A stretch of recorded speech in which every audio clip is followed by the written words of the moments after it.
Have you ever seen two military fighter jets escort a prisoner transfer? Have you ever seen a bomb-proof safe made of 1-foot-thick high-density steel used to transport a prisoner? Who could be so dangerous? It's none other than the infamous arms dealer Queen, a woman facing 105 criminal charges. She is being transported to a secret base, where 3 high-ranking officials have been waiting for some time. The 3 tell her that no matter how powerful she is, there's no escape from here. They demand she writes down her contacts in Angola. Elena calmly picks up the pen and paper, but a subtle smile appears on her face. Meanwhile, in a bank in New York City, a group of mercenaries is slowly putting on their masks. Armed with heavy weapons, they take control of all the hostages. The leader presses a switch. The man pulls out a note and shows it to the security camera, the message quickly reaching the FBI director at the secret base. The surveillance photos are then sent to Robert. The woman hands the written note to Isaac, which says, "Check your pocket." Isaac, puzzled, reaches into his pocket and indeed finds a letter. Keep in mind, Isaac is the U.S. Attorney General, and she somehow managed to slip a letter into his pocket without him knowing. At that moment,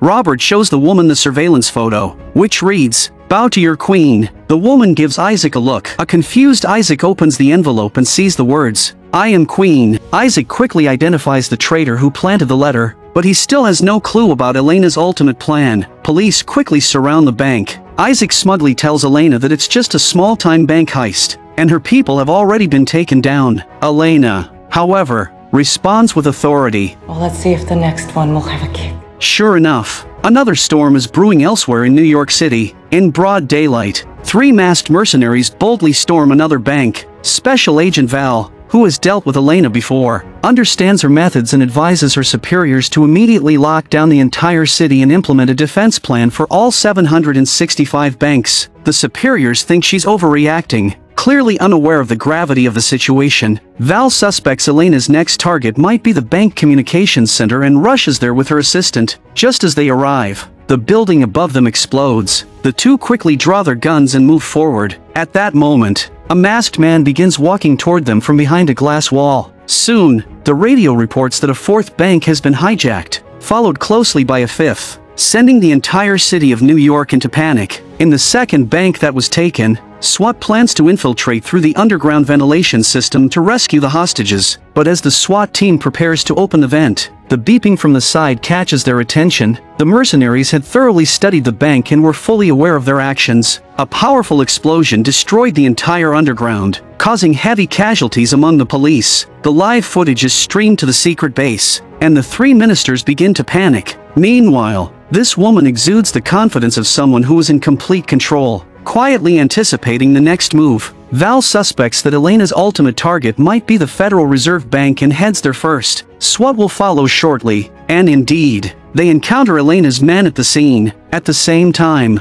a SWAT armored vehicle arrives, and Val signals the SWAT team to cover the nearby civilians, then calls Anthony at the command center. But Anthony receives a call from the SWAT team informing him that the backup is stuck in traffic and can't arrive in time. Val then realizes that the SWAT team in front of her is fake, and the woman they've kidnapped turns out to be the daughter of a Saudi industrial tycoon and a board member of the Federal Reserve Bank. Her biometric technology can open the Federal Reserve Vault, and inside the Federal Reserve Vault lies a staggering 6,000 tons of gold. Inside the 3rd bank that was taken over, 2 mercenaries installed the bomb and were preparing to blow open the vault in front of them, because behind the wall is another bank's vault, which holds top-secret government documents. Among them are the secrets that Minister Isaac wants to keep hidden. At this moment, Elena's mercenaries hacked into the secret base's computer to live stream, and as Isaac watched, he began to feel uneasy. Seeing Elena's smug expression, he started to panic. Elena calmly crossed her long legs, while the frustrated Isaac began to threaten her with torture if she didn't stop. Meanwhile, the mercenaries successfully entered the vault, which was the 7th bank. The captain confidently pried open a specific safety deposit box, and Isaac panicked. Elena generously offered him a suggestion. I suggest you resign immediately. I'm gonna decline that suggestion and give you one of my own. Shove it up your... Suddenly, the sound of glass being tapped interrupted him. When he turned around, Minister Isaac's private vault had already been opened. Isaac's face turned pale, and Elena started to mock him. But there are other things in that safe deposit box you don't want public. Crypto keys, proof of embezzlement, zip drive photos of Miss Batista. The vault hadn't even been opened, yet Elena already knew what was inside. Could it be that this elaborate heist of 7 banks wasn't about stealing money, but simply about blackmailing Isaac? The director next to him was surprised, but Elena continued calmly. At that moment, Special Agent Val was visiting a prison where her husband, a former detective, had been framed and sentenced to 10 years. Just as Val left the prison, Elena's lawyer found her. The lawyer succinctly stated that if Val cooperated, Elena had the power to free her husband, because it was Elena who orchestrated her husband's imprisonment. Hearing this, Val was clearly enraged and was ready to draw her gun and arrest him. The lawyer, with a resigned expression, pointed out that a sniper rifle had already targeted her. The lawyer advised Val to think it over and then walked away confidently. Val returned to the base, believing that after years of pursuing Elena, she knew her well. Elena, however, stated that Val didn't know her well enough, and began to calmly recount a story. A father and daughter were watching pigeons through a telescope when suddenly a car caught the girl's attention. The father handed the girl a rocket launcher and told her, "Blow up the car, and you'll be all grown up." The girl raised the launcher, aimed at the car, and fired without hesitation. The car was blown away instantly. When they arrived at the scene, they found a terrified, injured little girl crouching there. The father handed his daughter a knife, telling her, "In this world of the survival of the fittest, you must kill her to survive." The girl took the knife and, trembling, walked toward the injured girl. She held the knife with both hands and, with all her strength, stabbed the injured girl, her eyes cold as ice. Just when Val thought this cruel girl was the present-day Elena, Elena slowly lifted her shirt to reveal a scar on her abdomen. It turned out that the girl in the car was actually Elena, who escaped after the car was blown up. The injured girl had fled to the side but was eventually found by the father and daughter. Val, being observant, noticed stretch marks near Elena's scar, indicating that Elena had given birth. Val seemed to realize something. Could all of this be connected to a man? The scene shifts to the maximum security prison where Val's husband was sitting. Next to him was a man with a tattoo identical to Elena's. This man was Elena's husband, Sergei. However, according to police records, this man was executed a year and a half ago. Val was still in the dark, while Elena made a cryptic remark. Emotion will eclipse you, the FBI, the government. You're going to learn a lot, Agent Turner. I have another story to tell you.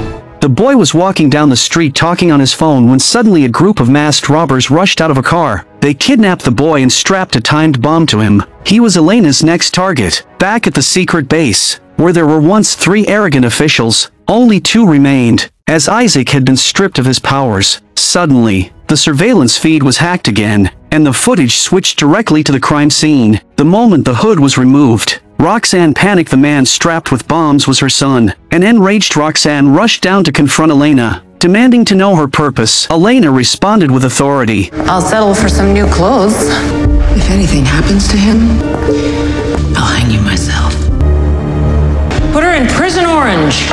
The FBI was not just sitting around either, and soon the police tracked down the vehicle used by the kidnappers. Val rushed to the scene and found the suspect vehicle inside a truck. The location was very familiar to her because her deceased mother was buried there. Val was certain that the kidnapped man was nearby. Sure enough, based on the stone walls and floors seen in the video, they found the minister's son in a basement. Upon inspection, they discovered that it was a shrapnel bomb with the potential for mass destruction. If it exploded, everyone in the vicinity would be killed. The bomb squad said it would take 6 minutes to forcibly defuse the bomb using plasma technology, but there were less than 3 minutes left on the timer. Fortunately, the timer had a keypad, and entering the correct password could disarm the bomb, but there were no hints for the password. Robert warned her that if the bomb went off, she would lose all leverage in negotiations. Elena, however, responded calmly.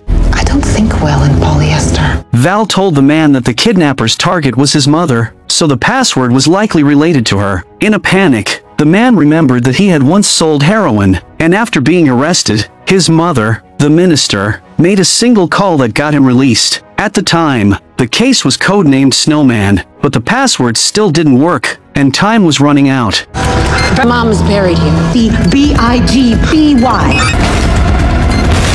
Anthony ran over to ask Val how she could guess the password. Val told him that everything Elena did was carefully planned. The bomb site was the grave of her own mother, and the person behind it all was her mother's killer. The reason they were able to successfully disarm the bomb was that Elena deliberately gave them a clue. Val believed that this bank heist was just the beginning, and that Elena had been planning for years, with a much larger political conspiracy hidden behind it. However, while they were discussing this, a major event was quietly unfolding inside the second bank that had been taken over in New York City. This bank had been under the control of the robbers for 2 days, and a large number of media outlets had gathered around the area. The police were observing every move inside through a hidden camera, and the robbers were hacking the servers and copying files onto a flash drive. The acting director ordered the power and network to be cut off, but the robbers managed to complete the data transfer just before the blackout. The power outage caused panic among the people in the hall. The bank manager stood up and told the robbers that they needed food and water, but the robber grabbed his arm, pinned him against the wall, pointed a gun at his head, and told him not to get too excited. Then, he handed the manager a tray of candy, and the manager had no choice but to obediently start eating the lollipop. However, it wasn't long before a man started sweating profusely. The robber noticed and walked over to him. It didn't seem like the man was faking it. The police began negotiating with the robbers, hoping they would release the sick hostage. The bank manager looked pale and was struggling to breathe. The robbers, not being completely heartless, allowed the sick man to be taken out. The sheriff took this opportunity to try to talk to the masked woman. Even though the robbers were extremely cautious, the police secretly recorded the conversation and handed it over to the technical department for analysis. In the ambulance, the officer was about to perform an EKG on the sick man. He removed a patch from the man's arm, and the man, who had been sweating and struggling to breathe, suddenly started breathing normally again. It turned out that this was the real cause of the man's illness, and he was obviously part of the plan. His goal was to smuggle the flash drive containing important data out of the bank. The robbers' plan seemed flawless, but just as the insider cop was about to quietly leave with the flash drive, Val acted quickly and intercepted it just in time. However, what she didn't realize was that everything was still under Elena's control. A young couple was about to walk down the aisle, with all their friends and family waiting in the church. The two embraced excitedly, but the next moment, a sudden explosion occurred. Everyone, including the mother-in-law, was killed instantly, and the husband, Sergei, sat beside his mother in utter despair. Although Elena was also deeply grieved, she remained calm. She told her husband that only by staying alive could they have a chance for revenge. At this moment, Val arrived at the secret base with the intercepted flash drive. After connecting it to the mainframe, the big screen displayed the image of a drug lord. But what followed shocked everyone. It was Roxanne. The video clearly recorded a conversation between the police and criminals, and the minister was visibly shaken by this sudden revelation. However, she calmly told Robert that the U.S. Secretary of Homeland Security colluding with a gang would undoubtedly cause nationwide panic if it got out. She suggested downplaying the incident and stated that she would voluntarily resign soon, citing family reasons, but Robert firmly refused. By this point, 2 of the 3 interrogators were already out of the picture. Meanwhile, Anthony discovered a mysterious box in Val's car. Inside, along with Elena's clothes, was a photograph. Val took the photo and confronted Elena, demanding to know why she and her husband were dragged into this. To uncover the truth, Val returned to the prison, hoping to get some valuable information from her husband, Owen. But Owen simply told her, "You're no match for Elena. Just give up." Owen returned to his cell and met with Elena's husband, Sergei. Later, Sergei went back to his own cell, took a phone out from under his mattress, and appeared to be sending a message, laughing maniacally. Back at the base, Elena, now dressed in a new outfit, quietly watched the blinking signal frequencies in the control room, as if she had received some information. This was a new move by Elena. Her mercenaries had hacked into New York City's news channels. Elena's face suddenly appeared on the big screen in Times Square. A mercenary locked a female hostage inside the bank's vault. The air inside the vault would run out in 4 hours. When the timer ran out, the hostage would suffocate to death. Elena demanded that CNN news anchor Anderson be sent to the bank to negotiate. If Mr. Anderson refused, or if the FBI didn't allow him to go in, the hostage would suffocate. The police were monitoring everything inside the bank through a hidden camera. Under public pressure, the police had no choice but to bring Anderson, Indiana, wearing a bulletproof vest. He was brought into the bank. The mercenaries live-streamed the entire negotiation, demanding that he speak about the Swan. Anderson claimed he knew nothing about it, and everyone at the FBI was just as puzzled, as Anthony and Val desperately searched for a lead. Smoke rising in the distance caught their attention. Checking the fire department's network, they discovered that the fire was at a warehouse. Val suddenly remembered something Elena had said. The name of the warehouse, in Russian, meant the Swan, the very thing the mercenaries had mentioned. The two rushed to the scene, but it turned out to be just a regular fire caused by old wiring. Just as they thought it was a wasted trip, a foul smell caught their attention. Following the scent, they entered the warehouse and found a refrigerator. When they opened it, they were stunned. The police quickly identified the victim as a journalist named Ming Li. However, the record showed that Ming Li had jumped off the Manhattan Bridge 2 years ago, and his body had never been found. Based on Elena's methods, Val believed the body must be connected to Anderson in some way. However, there was no evidence, and Anderson refused to provide any clues. Meanwhile, the acting director was requesting approval from higher-ups to launch an attack using Aiken gas, even though they knew this method could harm the hostages. Back at the secret base, the FBI director began negotiating with Elena. The police found some clues through a photograph. The photo was taken in Argentina in 2016, where Val's husband, Owen, was on an undercover mission, conducting a deal with Elena and her husband. Owen was using an alias, and a suspicious man caught Elena's attention. Suddenly, a man pulled out an MP5 and started shooting at them. Elena immediately found cover and returned fire. Seeing that the ambush had failed, the assassin grabbed a hostage as a shield and tried to retreat. Elena calmly aimed and shot, taking down the assassin. Unfortunately, Owen was also injured in the crossfire. When Owen woke up,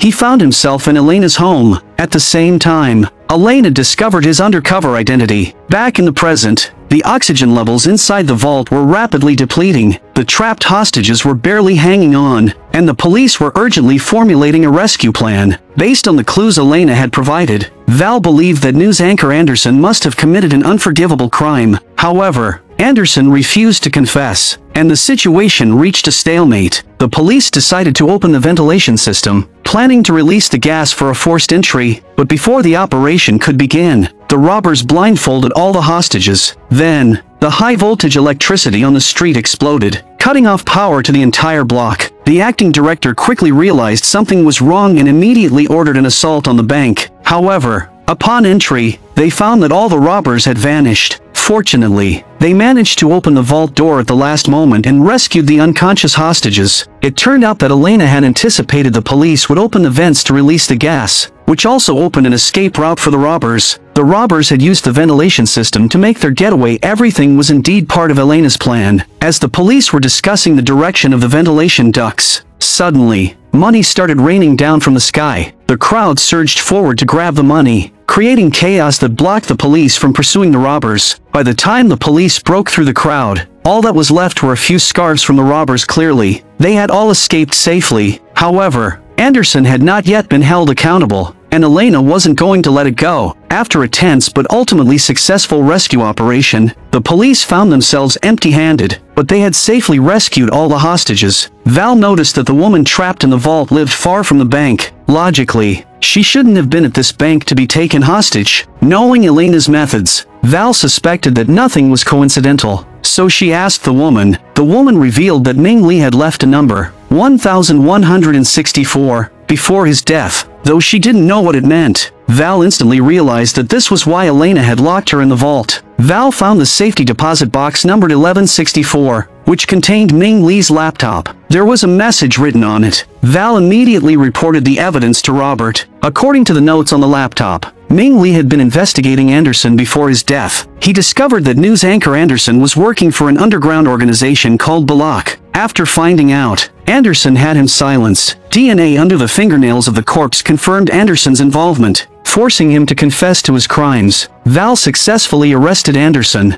Elena then told Val that it was this Balak organization that had accidentally injured her husband Owen during the assassination attempt on her years ago. She seemed to be implying that the massacre of Elena's family many years ago was also linked to this Balak organization. The truth behind the bank heist was gradually coming to light, with Elena, stationed in the secret base, meticulously executing a plan that, within 3 days, took down Isaac, Roxanne, and then the editor-in-chief of CNN. Val recalled Elena's words. She began to develop a new perspective on Elena, but she still wasn't willing to concede. At that moment, the news of Anderson's arrest was broadcast on the giant screen in Times Square, New York. The crowd erupted in cheers, feeling that justice had been served. However, as the crowd cheered, the screen suddenly changed. After a series of successful takedowns, Elena's image had become almost heroic, yet her ultimate goal remained unclear. Val discovered a USB drive left by her husband, Owen, and after applying noise reduction techniques, Val was shocked to hear that, aside from the chaotic gunfire, the woman's voice in the recording was her own. She quickly recalled a mission from years ago. Back in 2017 in Gambia, a group of terrorists had taken over a school, holding 3 teachers hostage. Val and her team were tasked with infiltrating to rescue them, but just as they were about to be exposed, a bullet flew out of nowhere, saving them. To this day, she still didn't know who had saved them. Even more puzzling was how this recording ended up in her husband Owen's possession. She knew Elena would eventually give her the answers, and Elena, in her relaxed manner, began telling her a story about cooperation. Meanwhile, in the first bank that had been taken over, the robbers were trying to break through the wall, and the loud noise alerted the police. Anthony suggested launching an immediate assault, but Captain Doak, frustrated by the previous failed attempts, believed that the failures were due to flawed strategies. He felt they couldn't act recklessly this time and should devise a careful operational strategy. So, he extended the perimeter by 2 blocks and cleared a path for the hostage rescue team.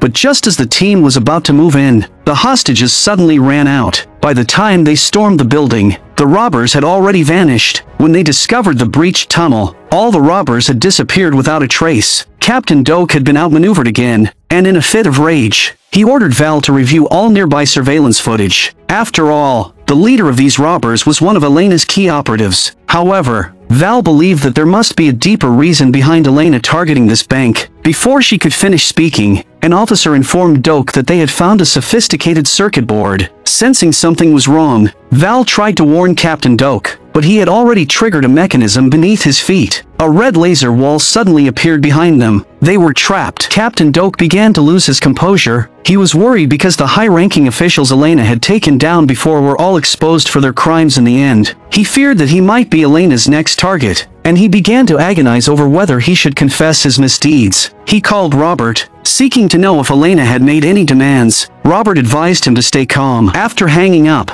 Doak tried to reassure his team, pretending to be in control. As time passed, the space within the laser grid continued to shrink, and time was running out. Meanwhile, Elena casually applied her lipstick through the thick soundproof glass. Elena signaled to the FBI director to turn on the speaker. Robert was astonished to realize that Elena seemed to know everything happening outside. Even knowing Doak's name, he began to suspect that Elena could read lips. Val called in the bomb squad to try to disable the laser, but they were at a loss. The only option now was to quickly locate the robber who had set the mechanism. Val and Anthony immediately set off. They encountered the bank manager downstairs, and Val, familiar with Elena's methods, she had a hunch that the bank heist might be related to the bank manager. However, Anthony believed their top priority was to locate the head of the robbers and rescue the trapped Captain Doak. They analyzed the possible escape routes for the robbers. The usual routes had already been blocked by the police. Val suspected the robbers would try to escape by water. The two arrived at the dock,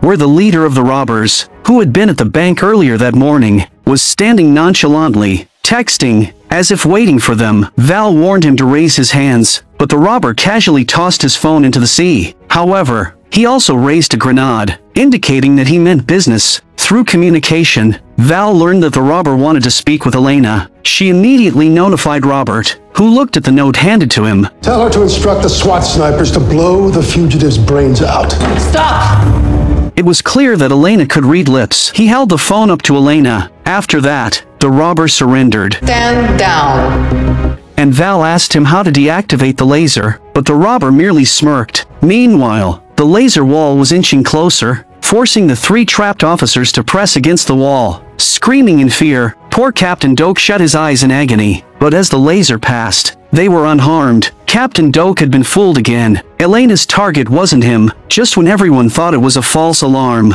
a safe suddenly appeared on the wall behind them. Val recalled the bullet that had saved her life during the operation, a memory that still lingered vividly. And the person who had assisted Elena back then was the very robber she had just captured. During interrogation, The robber mentioned the Gambia recording, the same recording Val had listened to countless times without finding any clues. But one sentence from the robber sparked a realization. We get so involved listening to the sound of our own voices that we miss the big picture. Back at the base, she began to analyze the situation with Elena. Val mentioned that the gunfire in the recording was from the Gambia, where terrorists were massacring villagers. However, the sound of a Nikov submachine gun, commonly used in Gambia, wasn't as loud. Elena smiled in affirmation. The gunfire was heavy because they were using American M16s. Elena continued to guide her. At this point, it felt less like a confrontation between two opposing protagonists and more like Elena was gradually leading Val to grow. Their discussion was interrupted by a knock on the door from the director. Captain Doak had forcibly opened the safe. Inside were numerous hard drives and encrypted documents, clearly proving that the bank manager had been involved in international money laundering and arms trafficking crimes 10 years ago. It was him who had provided weapons to the Gambian warlords. It turned out that Elena's target this time was the bank manager. A photo on the wall caught Val's attention. Of the 7 people in the photo, Elena had already taken down 4. Val questioned Elena if the other people in the photo were her next targets, but Elena only hinted at it. At that moment, Robert interrupted their conversation,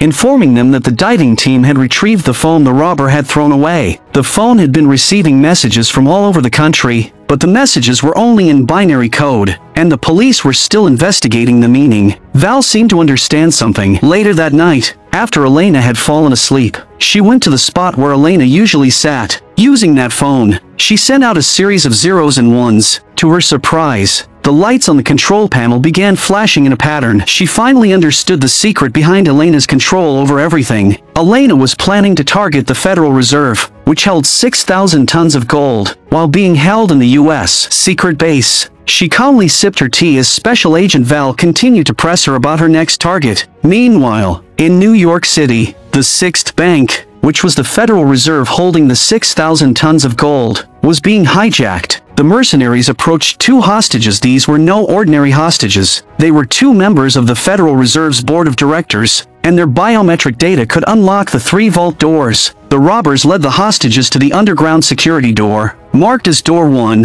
which was secured by a fingerprint lock. The first hostage successfully passed the verification. Then the other man was pushed forward. However, this man informed the robbers that all 3 board members had to be present simultaneously to open the door. The robber calmly pulled out a blue glove from his bag and swiped it across the screen. The robbers were well prepared. They had already obtained the fingerprint of the other board member. The police, realizing that the first layer of the security system had been breached, could no longer remain idle. The incident caught the attention of the president, and the chief of staff personally pressured them via video call, demanding a swift resolution. If the 6,000 tons of gold in the vault were stolen or tampered with, and the news got out, countries worldwide would start doubting the United States' ability to protect its assets, potentially shaking America's international standing. Val, having faced off with Elena multiple times, suspected that the remaining 2 people in the photo could be Elena's next targets. One of them, a long-haired man, was an engineering designer who had helped optimize the Federal Reserve security system 4 years ago. He must be the next target, and Val's intuition proved correct again. Val found the engineer, but before they could exchange a few words, 3 masked robbers appeared at the door. One robber rushed in with supplies, and Val, taking advantage of the moment, struck first and killed him. Another robber arrived shortly after, and after a shootout, Val ran out of ammo. In the critical moment, the engineer, hiding in the shadows, activated his home's smart system. The last robber directly found the engineer's hiding spot, but Val arrived in time to save him.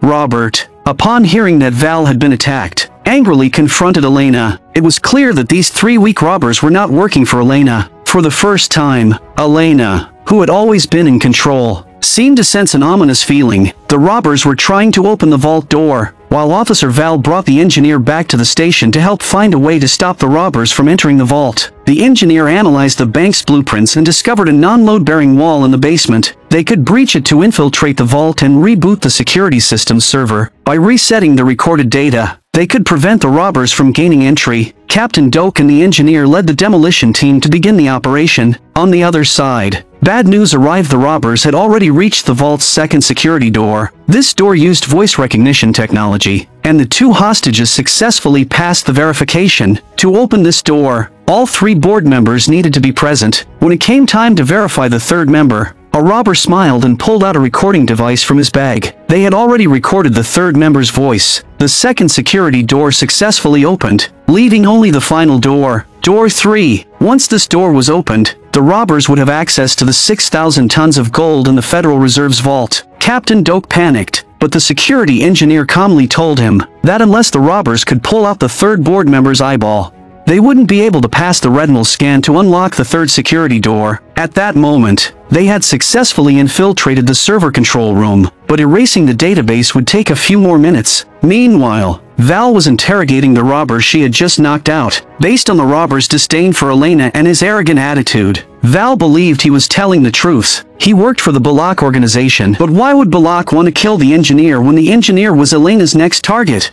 Before Val could piece it together, the police security system issued a crisis alert. The robbers had successfully scanned the 2nd retina outside the vault. Val tried to sync with Captain Doak via radio to update him on the robbers' movements. However, the radio communication was jammed, and Val immediately sensed something was wrong. On the other side of the vault, the engineer was anxiously working on his task. Once he completed it, the radio communication was restored, but it was too late. The engineer had already helped the robbers open the vault's final line of defense. The door to the U.S. Federal Reserve's vault was now open. The robbers opened the Federal Reserve vault door but paid no attention to the tons of gold inside. Instead, they pulled out a detonator and several propane tanks. The engineer told Captain Doak that everyone must evacuate immediately. If the propane tanks placed by the robbers inside the vault were to explode, the entire vault would turn into an oven with temperatures exceeding 2,000 degrees. Val instantly realized that Elena's goal was to destroy the entire vault. At 2,000 degrees, all the gold inside would be vaporized. Years ago, Elena had destroyed a diamond mine in Gambia using the same method. Clearly, Elena wasn't after the money, she was seeking revenge. Despite the time pressure, Captain Doak finally made the right decision. He ordered the demolition team to blast open the door to the vault. However, when they rushed in, the robbers had already activated the detonator. Sensing the incoming police, the robbers surrendered without resistance, but the countdown on the detonator showed less than a minute and a half, leaving no time to evacuate the hostages in the bank lobby. Val and Captain Doak exchanged glances and, relying on the bomb-defusing knowledge they learned in the academy, nervously pulled the detonator wires. They both breathed a sigh of relief. Meanwhile, the hostages above the vault were still under the robbers' control, so Captain Doak ordered a full assault. The police successfully subdued the robbers and rescued all the hostages. It seemed the police had neutralized the crisis. However, given all the effort Elena put into getting the robbers into the vault and setting up the bombs, it couldn't have been this easy to disarm them. Before leaving, the robbers had placed an unknown device, resembling a gold bar, inside the vault. Once everyone had evacuated, a 48-minute countdown appeared on the unknown device. Unaware of this, Captain Doak was busy taking credit in front of the Secretary General. Val confronted Elena, demanding to know her true purpose that day. Elena told Val that all the plans would conclude in 5 days, and by then, everything would become clear. Today's operation was just to force the Balak organization into the open. Everything was proceeding according to plan. Elena also told Val not to always label her as the bad guy. She informed Val that the man who killed Val's mother, long believed dead according to police records, was actually still alive. She wanted to know how Val, who always acted strictly by the law, would handle this when faced with her mother's killer. Elena had already placed the killer's address in Val's pocket. Val, half in disbelief, opened the note and was stunned. Today, Elena's target was the woman in the photo, a judge. The deputy director had already realized this and had sent 2 bodyguards to protect the area. The 2 bodyguards were keeping an eye out when a woman approached them for a chat. Unbeknownst to them, danger was closing in. A masked man with a tranquilizer gun approached, and with 2 quick shots, the bodyguards were knocked out. Then, several masked individuals emerged from a car, wielding a battering ram as they brazenly broke into a house. This woman was Elena's target today. They abducted the judge and drove away. Before leaving, one of the robbers left an envelope in front of the security camera. The police quickly arrived at the judge's home but found no clues at the scene, just a note in the envelope left by Elena. Then, Officer Anthony brought in new information. A prison break had occurred nearby the previous night. Surveillance footage revealed that the escaped convict, Jack, had helped Elena's associates kidnap the judge. It was this judge who had sentenced Jack to prison. Now that he had escaped, was he out for revenge against the judge? The previously baffling kidnapping case finally had a connection. The police soon found the abandoned getaway vehicle, but it had been wiped clean of any evidence. Val quickly realized that the focus wasn't on the car but on its location. Elena luring her to this spot had to serve a purpose, so they discussed the escaped convict, Jack, who broke out last night. According to the information Anthony found, Jack was involved in a murder case. Witnesses testified that Jack had brutally shot a man in the head, leading the judge to sentence Jack to life in prison without the possibility of appeal. Given Elena's methods, Val suspected there might be an issue with Jack's conviction and thought they might uncover something by contacting the eyewitness. She reported this to the deputy director, who was more concerned about the kidnapped judge, as she had once been his first love back in law school. Frustrated, the deputy director confronted Elena. Meanwhile, this was the second bank Elena had targeted. The police had cut the bank's power, but the robbers were using a portable generator to hack into the bank's server, transferring funds from Elena's frozen accounts. The police tech team was monitoring the situation in real time. Based on the failures of previous operations, Captain Doak knew that when the robbers made a move, they were likely preparing an escape plan. Having been outsmarted several times, he decided to take a tougher approach by proposing a hostage exchange to lure the female ringleader of the robbers into the open. Once an opportunity presented itself, he planned to take her out. With the deputy director's approval, he immediately set the plan in motion. He first negotiated with the captured Louis, revealing that the female ringleader inside the bank was Louis's girlfriend. Doak even placed their engagement rings in front of him to assert his dominance. Captain Doak then negotiated with the female ringleader, offering to exchange Louis for the hostages inside the bank. If she refused, Doak threatened to make Louis disappear through extra-legal means. This move caught the robbers off guard, but they quickly devised a counter-strategy. Meanwhile, Elena sat calmly in the secret base, sipping tea, quietly anticipating their performance. The police demanded a hostage exchange at the back door of the bank and meticulously prepared their setup. In the distance, a sniper had already aimed at the exit. Soon,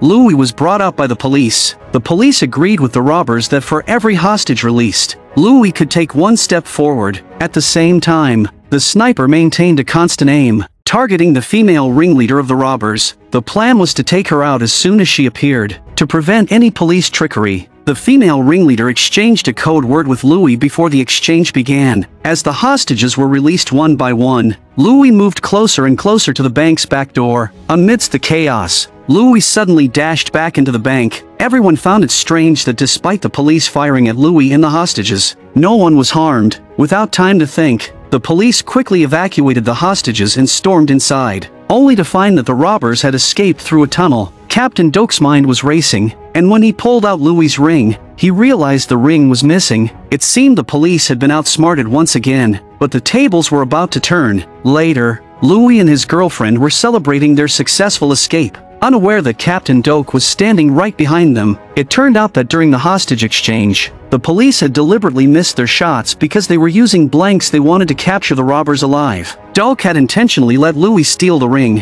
which had a tracker implanted inside, allowing them to locate and capture the robbers. Meanwhile, Val was still investigating the judge's kidnapping case and discovered the armed fugitive who had taken the judge. The fugitive told her that years ago, this place used to be a small grocery store. Val recalled Elena's note, which mentioned this very store, where 25 witnesses had testified that they saw the fugitive commit murder from a rooftop across the street. The fugitive asked Val to look out the window, where she realized that the rooftop couldn't be seen from this location. It was clear that the fugitive had been framed, and the kidnapped judge had sentenced him to life imprisonment. After hearing the judge's testimony, the fugitive seemed to find some peace before he jumped out the window with the judge in his arms. Fortunately, there was an external balcony outside, but the fugitive disappeared. Back at the base, Val quickly investigated the 25 witnesses, all of whom were connected to the Balak organization. The fugitive had been framed after discovering a murder committed by the Balak organization, and the judge was a member of Balak. She had also participated in the massacre of Elena's family. Faced with irrefutable evidence, the judge confessed her guilt. The crimes of the 6 people on Elena's revenge list had been fully exposed,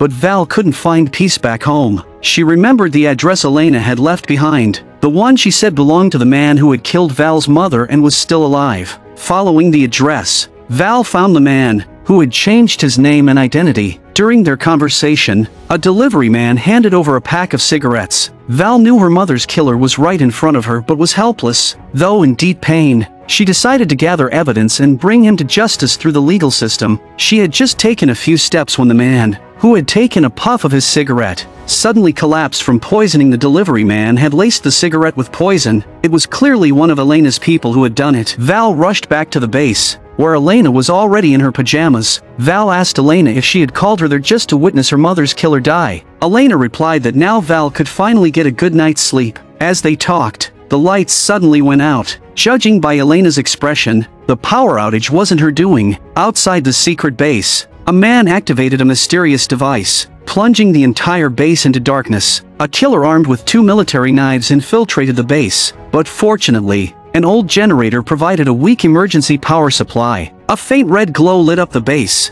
and Val suspected this was another one of Elena's plans. But Elena, with a serious look, said, "It wasn't me, we're in big trouble." A SWAT officer informed the deputy director that the power system had been hit by an EMP, and even the radios were dead. The deputy director immediately ordered the SWAT team to heighten security, but only 7 SWAT officers were on duty at the base due to a shift change. Even worse, both Val and the deputy director had locked their guns in the base's control room. The deputy director decided to retrieve the guns and left Val behind to keep an eye on Elena. Outside, a patrolling SWAT officer noticed something unusual, approached with his gun drawn, but was swiftly and silently eliminated by the killer. Val locked Elena up in the base, believing that Elena's next target might be the faceless man in the photo. Elena generously admitted that the man, codenamed Ghost, was a CIA assassin who had participated in the massacre of her family. She said there was a plan targeting him today, but the power outage wasn't part of it. Elena guessed that as her revenge plan progressed and her accomplices were picked off one by one,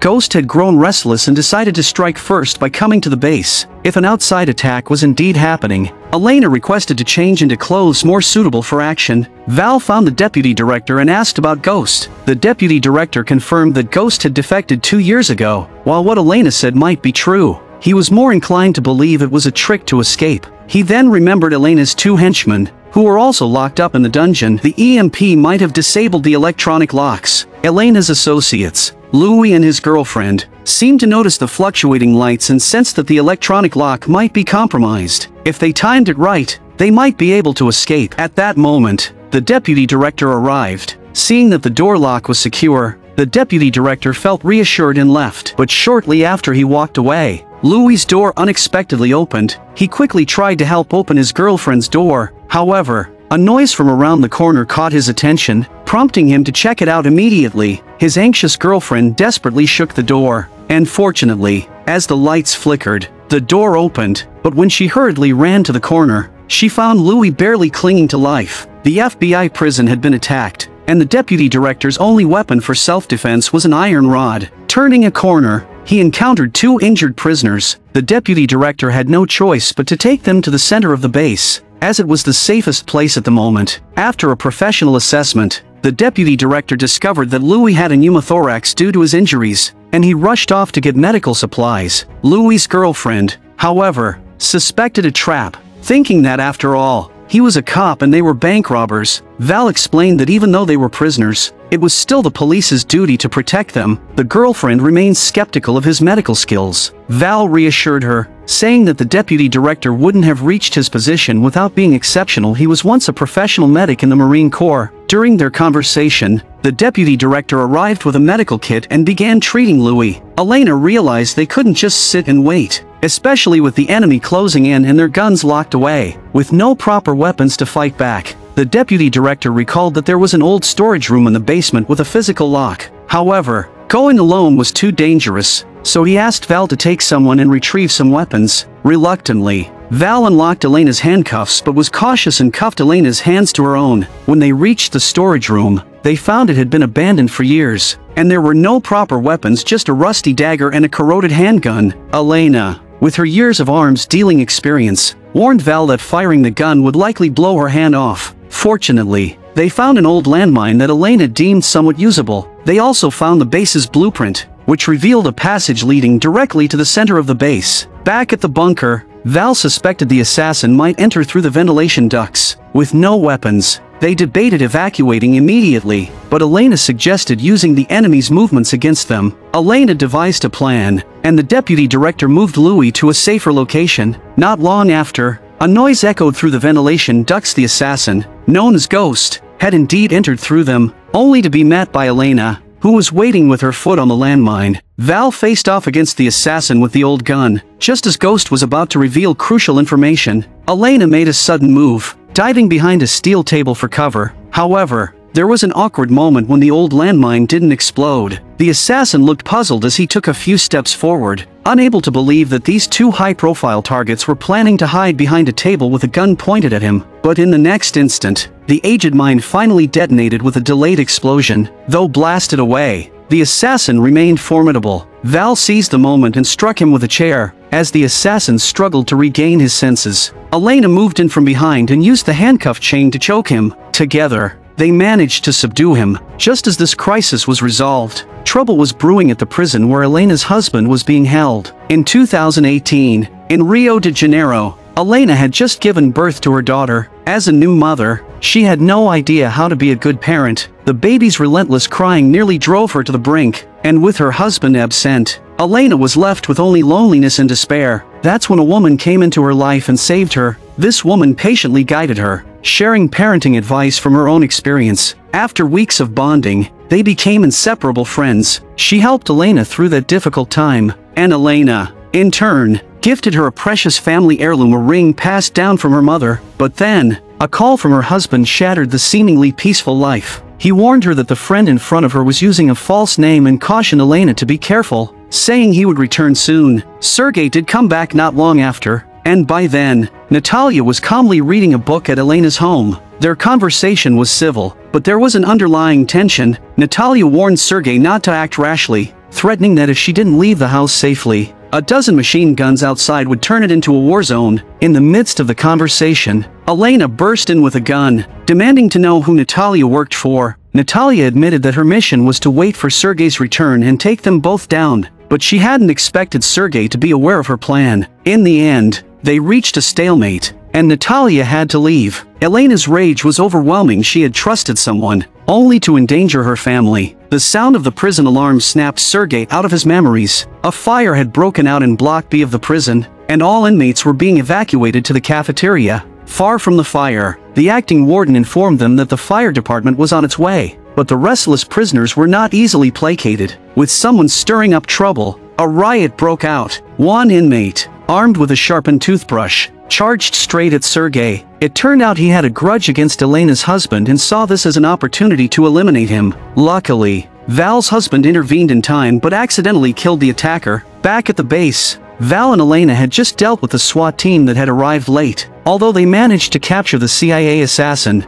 Elena was still handcuffed in the living quarters. Owen, having accidentally killed a prisoner, fell into despair because, according to Elena's plan, they were supposed to escape from prison in 3 days, but now he was placed in solitary confinement. At that moment, the warden was on the phone, and on the other end was Mrs. Belloc, who was actually Natalia from the past. It was clear that they were also executing a plan against Elena, causing Elena's control over everything to begin to waver. The repeated failures of operations caused the White House to almost lose faith in the FBI. The White House Chief of Staff personally met with Captain Doak, highly praising his leadership during the rescue operation at the Federal Reserve. As the second in command at the White House, the Chief of Staff hinted that the current FBI director was about to be removed and hinted at promoting Captain Doak as the next FBI director. The sudden good news made Captain Doak overjoyed, but before he could fully celebrate, the Chief of Staff suddenly collapsed, and the nearby bodyguards also fell unconscious. Immediately, Captain Doak began to feel his limbs weaken. Doak helplessly watched as two masked men burst in and abducted the Chief of Staff. When the Chief of Staff woke up,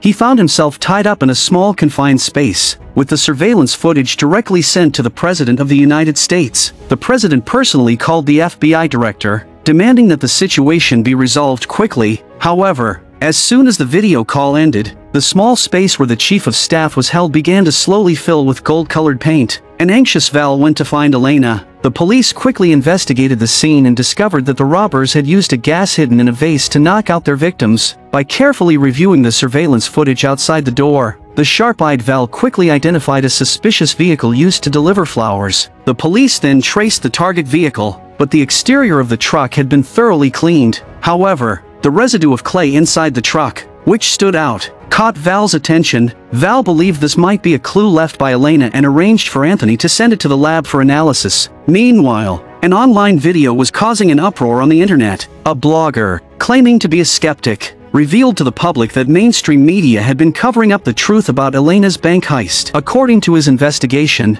several government officials who were arrested within a week for various crimes had all been employed by the White House 10 years ago. In just 1 hour, this brief video reached 2 million views, shifting public opinion in favor of Elena, with support for her growing rapidly. As time passed, the gold-colored paint continued to rise, and things took a turn for the worse as the location of the secret base where Elena was being held was somehow leaked, leading to a large number of civilians gathering at the site. The FBI director became flustered and ordered Val to quickly identify the video's uploader. Val had just received the lab report, which indicated that the clay found in the suspect's vehicle came from a clay factory located 50 kilometers away. As time continued to pass, the golden paint continued to rise, putting the chief of staff's life in grave danger. By the time Val and Doak arrived at the scene, it was already too late. The White House chief of staff was trapped in a small space rapidly filling with golden paint. When the police arrived, the chief of staff was completely submerged. Captain Doak, in a panic, tried to break the valve open with brute force. However,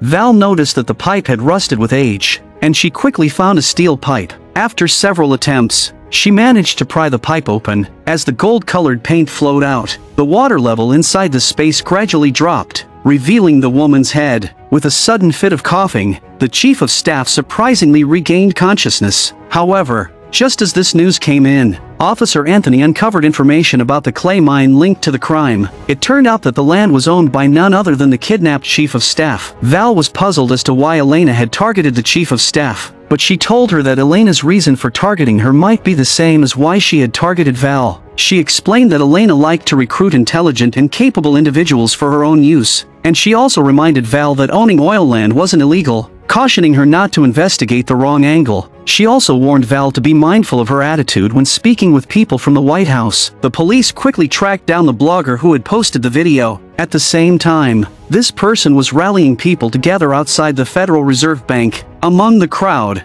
a black-clad woman immediately recognized the blogger. However, it turned out that this person was just an ordinary journalist seeking attention, not someone connected to Elena. Meanwhile, as the countdown inside the vault ended, the mysterious device began releasing an unknown gas. Soon after, it started raining inside the vault. The vault's sprinkler system had been activated, and the fire department rushed to the scene. Val and Doak also arrived, but what they saw next shocked everyone. The 6,000 tons of gold inside the vault had melted into a pile of sludge. What was even more surprising was that the fire department told them that the substance released by the device wasn't some sort of acid, but just plain water. Val picked up an intact gold bar and smashed it against the ground. The Federal Reserve's 6,000 tons of gold had vanished, replaced by clay supplied by the White House chief of staff. Elena's orchestrated reign had exposed everything. The President of the United States was personally trying to calm the enraged public. Val carefully reviewed all the events and was shocked to discover that,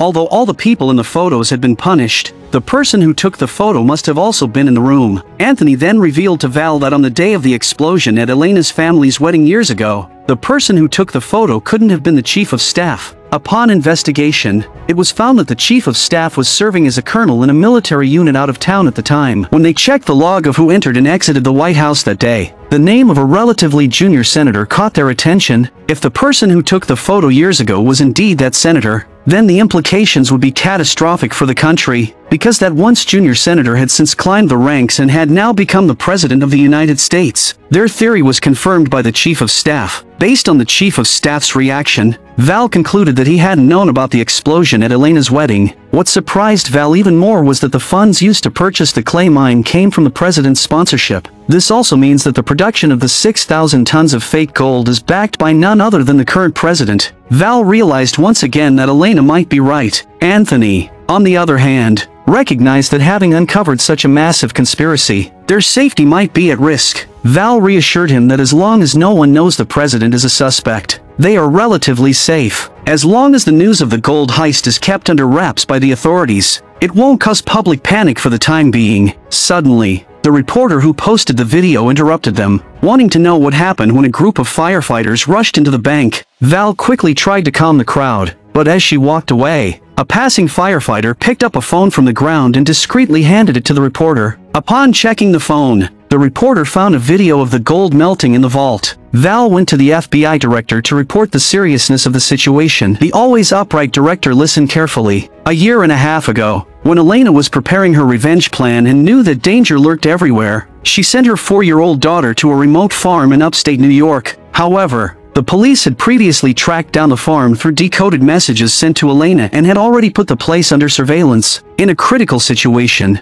they could use Elena's daughter to threaten her. Clearly, the situation had reached that critical point. So Val confronted Elena. Val calmly told Elena about their current predicament. The police had located Elena's daughter and might use her as leverage. This clearly hit Elena's bottom line. At that moment, their conversation was interrupted by a knock. The reporter had already uploaded the video of the gold theft online, causing an uproar. A large crowd gathered outside the Federal Reserve Bank, demanding the government reveal the truth. The president also made a personal appearance to oversee the investigation of the gold theft. He had lost faith in the FBI director, who had been upright but repeatedly failed. He handed control over to the sycophantic Captain Doak. Brimming with confidence in his actions, the president's arrival made Val realize the danger, and she anxiously told Elena to stop playing games as there was no time left. Elena found Val's concern amusing, saying that the current situation might lead to the deaths of everyone involved. If the president decided to kill Elena, all of Elena's plans would turn to dust. Val felt that Elena's team had been almost entirely captured and that Elena was running out of options. But Elena just laughed. Elena then told Val that she had something the president feared. Elena directly mentioned to Val that the conspiracy theorist who posted the video had something significant, a Russian nesting doll with the truth she needed. Before Val could ask further, Secret Service agents burst in, holding documents. Agent Gallo informed Val that the Secret Service had fully taken over the secret base. He then cuffed Elena. As Val was leaving,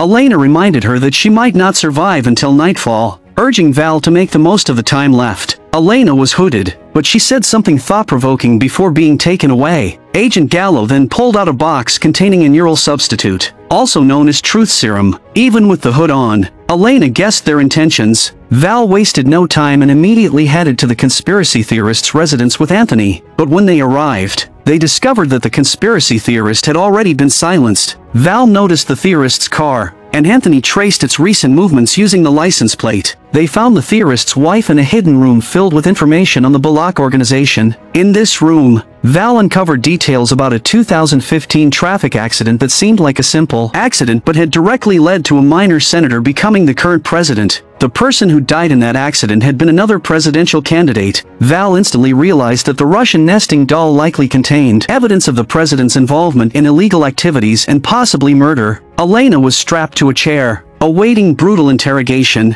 The president explained that the explosion at Elena's family wedding years ago was just business and straightforwardly demanded that Elena hand over the Russian nesting doll containing evidence of the president's dark past. Elena found him laughable, noting that Mrs. Balak was meticulous in her dealings, always keeping compromising evidence on everyone she worked with. Similarly, when dealing with the president in shady transactions, she kept incriminating evidence. She stored each person's secrets in a small Russian nesting doll. Ironically, before Elena stole the evidence from the Balak family, the president hadn't even known such a thing existed. Elena was unimpressed with the president's intelligence network. In response, the president injected her with the truth serum, hoping to force a confession, but he underestimated Elena's willpower. The president knew that Elena sought revenge because he had been involved in the bombing at her wedding, which had wiped out 108 members of her family. He told Elena that in the three-way power struggle back then, her family lost because her grandmother was too greedy. Elena's family was the loser in that conflict. In Elena's view, the president was merely a puppet used by the Balak family. As they spoke, neither of them noticed that Elena had managed to loosen her restraints, but she was soon injected with another dose of the serum, this time into her leg. The president kindly warned her that an overdose might kill her before she could reveal the truth. The double dose of the serum caused Elena's consciousness to begin fading. Meanwhile, Captain Doak was investigating the whereabouts of the gold, and technicians discovered that the vault surveillance system had been repaired 3 times in the past year and a half. The robbers exploited the security gap during the maintenance period to hack into the surveillance system and secretly swap out the gold in the vault. As for the whereabouts of the gold, it remains unknown. At this moment, Elena's consciousness began to blur, and the intense burning sensation in her body caused her immense pain. In her daze,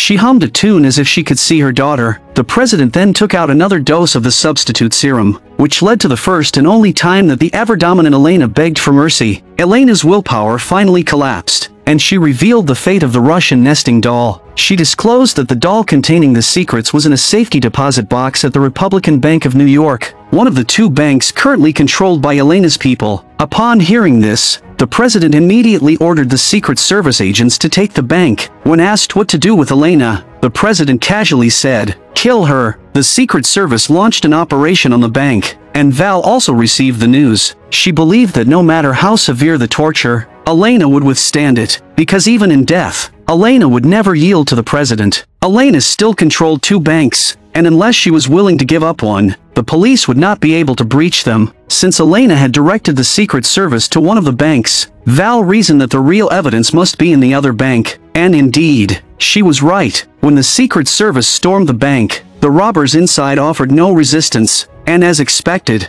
the nesting doll inside the vault was empty. When Val arrived at the other bank, the robbers had already prepared for her arrival. Their mission was simply to wait for Val to retrieve it, and once the task was completed, they surrendered peacefully. Val secretly met with the now powerless FBI director and viewed the USB drive inside the doll. The video clearly recorded a conversation from years ago, showing the president conspiring with the Balak family to assassinate a rival presidential candidate, thus securing his own rise to power. The FBI director urged Val to go into hiding, as they could not turn the evidence over to the president. At this point, their shared goal was to rescue Elena, but they were unaware that the president, upon learning everything, angrily smashed his coffee cup and ordered Elena to be buried alive immediately. Elena was taken to the countryside, marking the first time in a week that she had left her secret detention base. The infamous Elena, who had shaken all of New York, was buried alive in a coffin. As the coffin was slowly covered with dirt, Elena was left with nothing but endless terror. However, 2 minutes earlier, Elena had slyly stolen a multi-tool flashlight from the pocket of a Secret Service agent. As the highly trained agent working for the president, it was impossible that he didn't notice, implying that this agent was one of Elena's people. Ironically, Captain Doak had previously discovered a clue, while the technician was analyzing the vault's entry records. This agent had repeatedly entered the vault by cloning the retinal scan of a board member. Before Doak could react, the arriving Secret Service agents interrupted him. The Secret Service,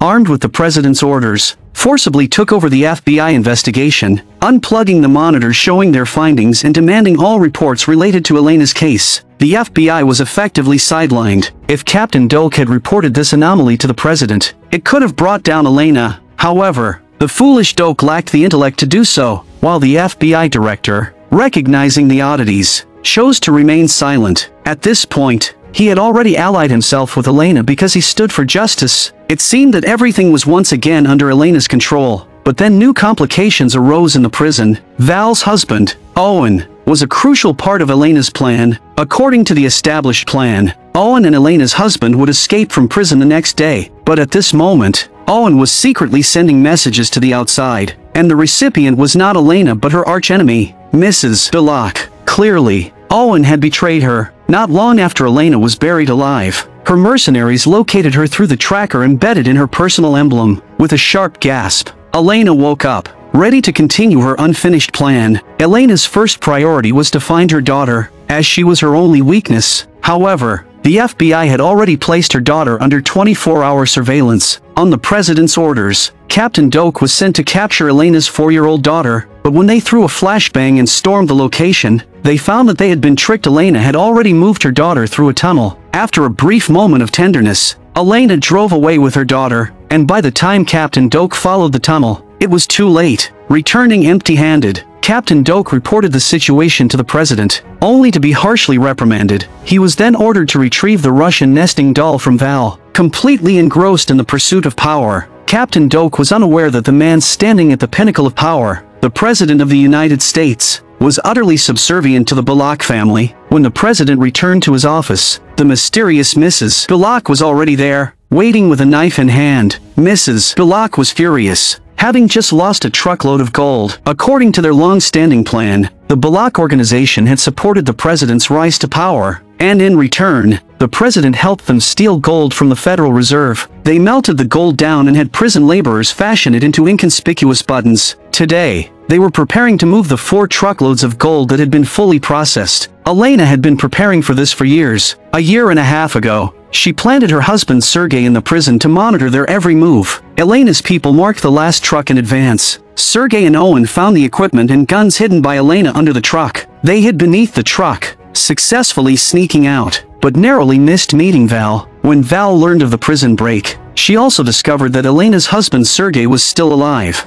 and she immediately began tracking the vehicle's location. Having successfully escaped, Sergei and Owen waited until the truck driver stopped for a break, then killed him and took control of the truck. At the fork in the road, they successfully separated from the convoy, and Val and Anthony tracked the vehicle's path to the dock. After taking down the members of the Bullock organization, the SWAT team finally arrived and successfully seized 3 truckloads of gold. However, since the U.S. government is merely a puppet of the Bullock family, Mrs. Bullock is not worried about the gold being reclaimed by the government, knowing it will eventually return to the Bullock family. At this moment, Mrs. Bullock is truly concerned about the truckload of gold that Elena has stolen. Sergei, with the gold in tow, arrived at the church and successfully reunited with Elena. In front of her beloved husband, Elena was as happy as a child. But before they could share a tender moment, Val, who had gotten wind of their location, interrupted them. By now, Val no longer trusted Elena. She felt used by Elena. She believed that Elena's talk of friendship and righteousness were all lies. And in the end, Elena's ultimate goal was the gold. She couldn't accept this version of Elena, but Elena pointed her gun at Owen. It turns out that Elena had long uncovered Owen's true identity as a CIA agent. Elena then revealed the whole truth of the events. Years ago, when Elena was planning her revenge, she discovered Owen's undercover status. Through Owen, she accidentally discovered Val. And since her plan was still in its early stages and she needed capable people, she brought Val into it. Elena told Val that although the ultimate goal was different, they had successfully reshuffled the US government and fought corruption. To make amends to Val, Elena handed her a hollow Russian nesting doll as compensation. It turns out that when Elena stole the nesting doll from the Bullock organization years ago, it wasn't just the one containing the president's secrets. She also took many dolls containing crucial information about various powerful factions. For Val, who had always yearned to fight crime,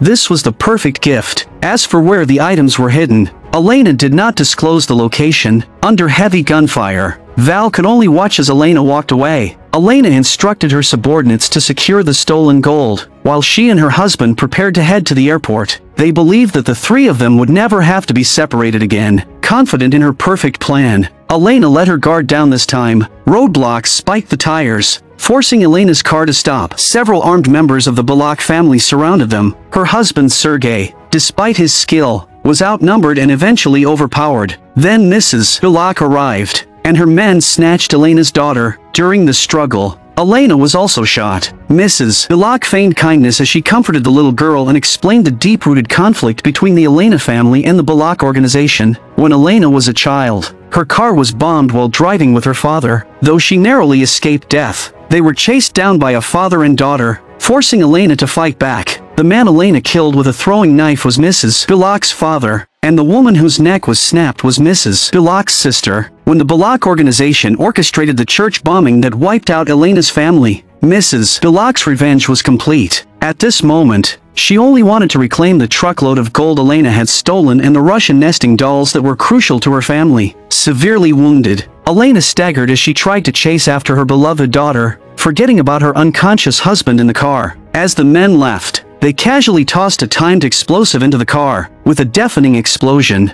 Elena lost nearly everything. Meanwhile, the FBI was unable to bring down the president using the incriminating video evidence. Somehow, Captain Doak had managed to steal the USB drive containing the president's crimes, but instead of destroying it as ordered by the president, Captain Doak kept it for himself with ulterior motives. His ambitious plan was to use it to blackmail the president. The FBI director, informed by Anthony's report, had already learned of this. The cunning director chose to remain silent because the FBI was currently too weak to confront the president and the powerful Bullock family. The more chaotic the situation, the more advantageous it was for him. Val looked at her husband, who she once loved dearly, now a man of such complex identity, and he felt like a stranger to her. She could not accept her husband's years of deception, and when he asked for reconciliation, Val resolutely refused. She returned to the secret base where Elena once stayed, a place now lifeless without her. Val sat in Elena's chair, lost in memories of her time with Elena, feeling a mix of longing and nostalgia. As she stared at Elena's dress, lost in thought, she had no idea how helpless and desperate Elena was at that very moment. A sudden, urgent phone call snapped her out of her reverie. I need your help. I'm a movie enthusiast. Please subscribe to my channel, and see you next time.